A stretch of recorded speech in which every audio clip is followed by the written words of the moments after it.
इस वीडियो में हम बात करने वाले CHSL 2025 का जो रिज़ल्ट कल आया है उसको लेकर के। और इस रिज़ल्ट में के आने के बाद कुछ कैंडिडेट्स के मैसेज आए मेरे पास। मैंने कल की वीडियो में भी ये पॉइंट डाला था और ये मैं सेपरेट इसलिए कर रहा हूँ क्योंकि थोड़ा ये गंभीर पॉइंट है भी। और इसमें हुआ ये है कि जो रिज़ल्ट आया है उसमें कुछ कैंडिडेट ऐसे हैं जिनके नंबर जो आंसर की आई हुई थी उस समय उनके नंबर ज़्यादा थे, और अभी जो आंसर की आई है अभी जो रिज़ल्ट आया है उसमें उनका नाम नहीं है। कई बच्चे थे जिनके 317, 315, एक बच्चा 305 पर आता है। ये सारे मेरे सब्सक्राइबर थे जिनको मैंने गाइडेंस भी दिया था, और एक दो बच्चों के मैसेज ऐसे आए हैं रैंडम कल के वीडियो के बाद, राइट। तो इसमें हम उसी पर बात करने वाले हैं, जिनका लिस्ट में नाम है वो क्या कर सकते हैं, राइट। और आज कुछ बच्चे जिनका नहीं हुआ था वो लोग एसएससी के हेड क्वार्टर भी गए थे इस बात को जानने के लिए क्या कुछ एसएससी ने कहा है, या फिर कुछ लोगों ने उनको कॉल भी किया है, राइट। तो क्या कुछ रिप्लाई वहाँ से आया है। जो लोग सुन रहे होंगे, हो सकता है कि आप में से जो लोग का कल नहीं हुआ था और रिज़ल्ट आपने देखा और कट ऑफ से नंबर आपके ज़्यादा रहे थे, अगर आंसर की में आपने चेक किया था और आज अभी देख रहे होगे, तो एक बार कमेंट में आप ज़रूर बताइएगा, राइट। और क्या स्टेप ले सकते हैं अगर आपके साथ ऐसा हुआ है, तो या आपके दोस्त यार में किसी के साथ होगा ज़रूर शेयर कर दीजिएगा। बाकी अदर बच्चे जिनको डिपार्टमेंट मिला है अभी फिक्स फ्लोट करना है, बहुत सारे मैसेज 250-300 मैसेज व्हाट्सएप पे पड़ा हुआ है, टेलीग्राम का कुछ पता ही नहीं, और ईमेल के अंदर भी बहुत सारे मैसेज जिनके ग्रीवांसेस थे वो आए हुए हैं। फ़ोन कॉल्स बहुत सारे लोगों के अगर नहीं पिक किए हुए हैं तो घबराइएगा मत, एकदम से सबका रिप्लाई नहीं, और सभी लोग एकदम से भैया मेरा आ गया तो अपना स्टेप बताइए क्या डॉक्यूमेंट, मैं सब बताऊंगा सारा कुछ। जैसे मैंने आपको गाइडेंस दिया था, आपको मैक्सिमम को वही डिपार्टमेंट मिला है जो मैंने आपको गाइडेंस दी थी, और मान के चलिए आपको ये पोस्ट मिल जाएगा। अभी सीजीएल के एग्ज़ाम्स आने हैं, बहुत ज़्यादा टाइम मत वेस्ट करिए आप। फिक्स करना है, फ्लोट करना है, कल या परसों में वीडियो, कल ही डाल दूंगा वीडियो, आपको बहुत कुछ क्लैरिटी मिल जाएगी कि फिक्स और फ्लोट करने में क्या कुछ फ़ायदा आपको रहना है, राइट। तो चलिए हम पहले समझते हैं कि मार्क्स ज़्यादा थे और नहीं हुआ है और क्या कुछ हो सकता है। तो पहले आप कारण जान लो कि क्या कारण हो सकते हैं ना होने का। मैंने कल की वीडियो में बताया था, जो नया होगा सुन रहा होगा ध्यान से सुन लो फिर से एक बार, कि आपने जो ऑप्शन फॉर्म सबमिट किया था वो सबमिट ना हुआ हो, इसकी वजह से आपका लिस्ट में नाम ना आया होगा। इसके लिए आप अपना ईमेल चेक कर लीजिए, जब आपने पोस्ट प्रेफरेंस भरा होगा उस समय वहाँ से रिप्लाई आता है एसएससी की तरफ से, ईमेल पर पड़ा होगा। अगर आपको विथहेल्ड या डिबार किए होंगे तो रिज़ल्ट जो राइटअप है उसमें डिबार और विथहेल्ड की रोल नंबर दिए हुए हैं। एक बार आप राइटअप में सर्च करके देख लीजिएगा। नंबर ऑफ़ कैंडिडेट कम है तो चांसेस कम है, क्योंकि जो बच्चों का मैं बता रहा हूँ उनका इसमें भी विथहेल्ड और डिबार में नहीं है। सबमिट उन्होंने ऑप्शन फॉर्म किया था, क्योंकि मैंने खुद उनका पोस्ट प्रेफरेंस भरवाया था और उनके पास उनका वो भी है, प्रूफ भी है, ईमेल पे आया हुआ, राइट। उसके अलावा जो चीज़ है कि नंबर कम होने का, देखो इतना जो मुझे पता है या आपने भी सुन रहे होंगे जो लोग जिनका हुआ भी है, कि 4 नंबर कम हुए हैं। मैंने आपको कल भी कंफर्म किया था कि 298, मेरा जो एक सब्सक्राइबर था उसको 294 की बीआरओ की पोस्ट मिली हुई है, राइट। लेकिन जो 317 नंबर है जिस बच्चे के, उसके ऑल इंडिया 50 या इसके अंदर रैंक थी, और पहला फ़ोन उसी का आया था, और मैं काफ़ी परेशान हो गया था उसको लेके। कल जो लोग मुझसे बात किए होंगे शायद देखे होंगे कि थोड़ा मेरा मूड भी वैसा नहीं था, या फिर आपको लगा होगा थोड़ा सा मैं वैसा हूँ। तो चीज़ें हैं, मैंने बताया था कि जितना लोग सेलेक्टेड रहते हैं उनसे ज़्यादा मेरे लिए जो नेगेटिव चीज़ें रहती हैं, कई बच्चों का नहीं हो पाया, कई लोग बाउंड्री पर है। लेकिन एक जो चीज़ सही रही कि कट ऑफ कम रहा, जितना मैंने आपको बताया भी था कि कट ऑफ बहुत ज़्यादा नहीं आना है, और बच्चों का मैक्सिमम लोगों का सिलेक्शन हो गया था, राइट। तो इस चीज़ को लेकर के, राइट।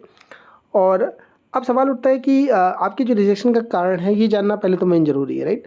अगर मैं आपको बताऊं कि इसका रास्ता क्या कर सकते हो आप, मैं आपको फिर से बता रहा हूँ। अभी जो बच्चे दिल्ली गए हैं, तो स्टेप नंबर 1 जो आपको करना चाहिए कि आपको अपना एक ग्रुप ज्वाइन कर लेना चाहिए। कुछ बच्चों ने ग्रुप बनाया है, मैं अभी इस वीडियो के ख़त्म होते ही अपने टेलीग्राम पर पोस्ट कर दूंगा। व्हाट्सएप ग्रुप बनाया था, टेलीग्राम भी बन जाएगा। मेन कहानी है कि आप लोग आपस में कनेक्ट हो जाइए, ताकि पता रहे कि आप अकेले के साथ समस्या नहीं हुई। अगर मान लेते हैं कि अगर ऐसा हुआ भी है, तो ये जितने भी लोग हैं अगर सबके साथ सेम इशू रहा होगा तो ठीक है, मार्क्स कम हुए हैं तो ठीक, पता तो रहेगा आपका।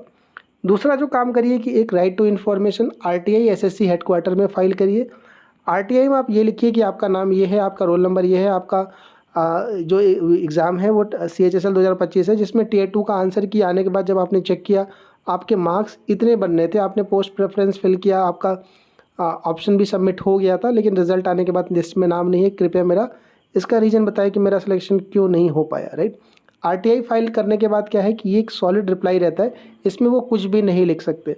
और जब ये बल्क में जाएगा, जो बच्चों के साथ समस्या हुई हैं, तो उनको थोड़ा हो सकता है अगर कहीं उनके एंड से, क्योंकि जो स्टेनो में हुआ है मैं बताऊँ आपको कि जिस दिन रिजल्ट आया उस दिन भी ये समस्या आई थी, और फिर वो रिज़ल्ट दोबारा से दिक्कत उनको करना पड़ा रिलीज़, क्योंकि वहाँ पर उन्होंने टाइपिंग स्किल को ठीक से चेक नहीं किया था हिंदी वालों के लिए, राइट।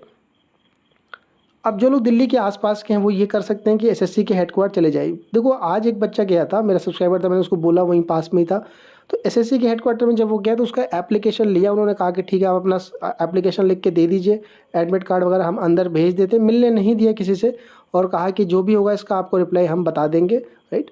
तो अभी तो फिलहाल वो चला आया लेकर के, लेकिन एटलीस्ट एप्लीकेशन तो अंदर गई ना कि हाँ ऐसा समस्या हुई है। तो जो लोग दिल्ली के आसपास के, आप बैठे मत रहिए, आप जाइए एसएससी हेडक्वार्टर में, अपना एप्लीकेशन लिखिए कि ये समस्याएं हैं, सिंपल सा अपने हैंड रिटन में लिखिए, एडमिट कार्ड लगा दीजिए और उनको दे के आइए, राइट। दूसरा काम ये है कि जो लोग दूर से हैं आप ये कर सकते हैं कि एक बार अपने एसएससी के रीजनल ऑफिस जा सकते हैं। रीजनल ऑफिस वाले हो सकता है कि मना करें कि यार ये तो हेडक्वार्टर का काम है। आप उनसे ये कह सकते हैं कि सर प्लीज़ आप अपने एंड से अपने चैनल के थ्रू, आप मैं एप्लीकेशन दे रहा हूँ इसको मेल कर दीजिए हेडक्वार्टर को। तो होता क्या है कि एसएससी की रीजनल मतलब अपने डिपार्टमेंट्स उनके पास जब मेल आएगा तो ये मालूम चलेगा कि हाँ यार ऐसा कुछ है। तो ये कर सकते हैं अगर आपका रीजनल ऑफिस जो है आपके पास में है, राइट। और एसएससी का जो भी रिप्लाई आएगा या फिर जो भी आपने एप्लीकेशन दिया उसका जो रिप्लाई आएगा, मैं उसी के बाद आपको स्टेप बता पाऊँगा कि आखिर गलती हुई कहाँ है, क्या चीज़ें रही हैं।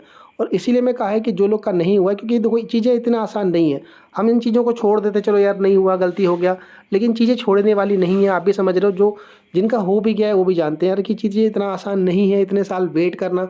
आप रिज़ल्ट का ही देखिए कि कितने टाइम से मैं परेशान हो गया था, मैं इतने टाइम से मैं ही गाइडेंस देते आ रहा हूँ, बहुत पेशेंस मैंने रखी है। इतने नंबर ऑफ़ कैंडिडेट्स को मैं एक साथ बात करके, और पोस्ट प्रेफरेंस हमेशा मेरे पास कॉल्स और ये सब चीज़ें, मैं कभी इन सब चीज़ों के लिए घबराया नहीं। लेकिन ये मेरे को बहुत परेशान कर दिया था, स्टेनो 25 का रिज़ल्ट, सीएचएसएल 2025 का रिज़ल्ट। बच्चे हमेशा कि भैया कब क्या होगा, और इतने इतने टाइम से रिज़ल्ट का वेट कर रहे थे। और एग्ज़ाम को भी देखिए कब का पोस्ट प्रेफरेंस कब भरवाया गया।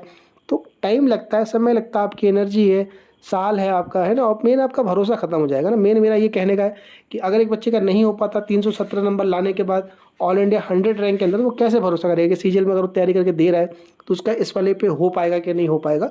और यही सेम चीज़ नौकरी में भी रहती है। हम जब डिपार्टमेंट में दिलाते हैं तो मैं पूरी कोशिश करता हूँ कि पहली नौकरी ऐसा ना रहे कि आपका नेगेटिव या इतना पूरा चीज़ें ख़राब हो जाए आपका, क्योंकि एक लंबी नौकरी करनी है आपको है और चीज़ें ऐसी हैं नहीं, राइट। तो कोई गलत डिपार्टमेंट ना सेलेक्ट हो जाए, वरना बहुत ज़्यादा ये आपके दिमाग पर भी असर डालता है, राइट। तो ये सारी चीज़ें, ये सब अभी आपको लगेगा कि यार ये तो उनसे गलती हुई होगी या बच्चों ने कुछ किया, लेकिन वो बच्चे जेन्युइन बच्चे हैं। एक होता है कि कोई ऐसे ही बता दे आपको स्कोर ना कि भैया यार इन्होंने हो सकता है चेक नहीं किया होगा आंसर की वो, लेकिन जो बच्चा पढ़ रहा है, जो मैं जिनका गाइडेंस दिया, वो इतना सीरियस होकर पोस्ट प्रेफरेंस भर रहे हैं। एक बच्चे एक नंबर 0.5 नंबर, आपको पता है कि जब आंसर की चेक करते हो 4-4 बार चेक करते हो, अलग अलग प्लेटफॉर्म से चेक करते हो आप, है ना। तो ये चीज़ें ऐसी नहीं मजाक में कोई बातें हो जाए, गलती हुई है, कहाँ क्या हुआ है इसको लेकर के। और ये 25 में होने लग रहा है, मतलब ऐसा नहीं है कि ये कुछ नया चीज़ हुई है, स्टेनो में हुआ देखने को, पहले हुआ है, लेकिन ऐसे बल्क में दिक्कत नहीं आई है जो मुझे अभी दिख रहा है इस समय। तो कारण तो मालूम चलेगा आखिर हुआ क्या है। मेरा बेसिक कहने का ये मतलब है। आप लोग को ये रास्ता बताया, ये करके देखिएगा। बाकी जिन लोगों को हो गया घबराइए बिल्कुल नहीं। आपके लिए मैं फिक्स प्लॉट क्या करना है क्या नहीं करना, आगे का स्टेप, डॉक्यूमेंट्स, ये सब मैं गाइड कर दूंगा मैंने। और जो लोग पेड सर्विस में थे, आप बिल्कुल आप टेंशन हटा दीजिए। जो भी बेस्ट हो पाएगा, मैं आपके ज्वाइनिंग तक का मैंने बताया था कि वो सर्विस थी, मैं ज्वाइनिंग तक आप करूँगा। कोई भी आपको टेंशन लेने की ज़रूरत नहीं है। कहीं पर भी कोई भी ऑब्जेक्शन आएगा, मैं सबका सोल्यूशन आपको बता दूंगा। बाकी सब्सक्राइब करके रखिएगा यार, ये चीज़ ज़रूरी है। और कमेंट कर दीजिएगा जो भी डाउट है। तो अगर आपके दोस्त यार के साथ में किसी की समस्या हुई है ये चीज़, उस तक ये वीडियो ज़रूर शेयर कर दीजिएगा।